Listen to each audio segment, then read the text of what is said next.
video mga lods. Magandang hapon. Ayan, dahil nga sa bagyong Ada, tamang pahinga tayo guys. Ayan yung panahon natin guys. Ayan, napaka-ano nyo guys. Shout out sa ating mga kapwa mga lalaot mga lods. At sa ating mga kalapatids. Dahil na-cancel din yung aming karera sa last lap. Katbalugan Samar. Ayan, shout out sa mga kalapatids natin. Ang next resume ay sa next Saturday. Ayun guys, happy Saturday sa lahat. Sana maging okay na yung panahon guys para makapaglaot na tayo ulit. Dahil ayun nga, masama yung panahon guys, hindi tayo makapaglaot. And shout out sa ating mga nakasamahan kahapon dahil pinasok namin yung bangka sa Bukana.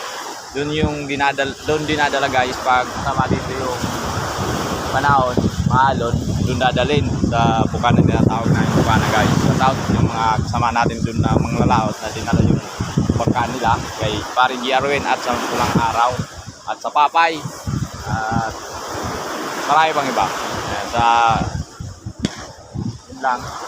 yun lang yung update natin guys yung hapon na to. Yun lang. Yun guys, ayan yung ating panahon guys. Dito na natin puputulin yung video natin guys. And God bless.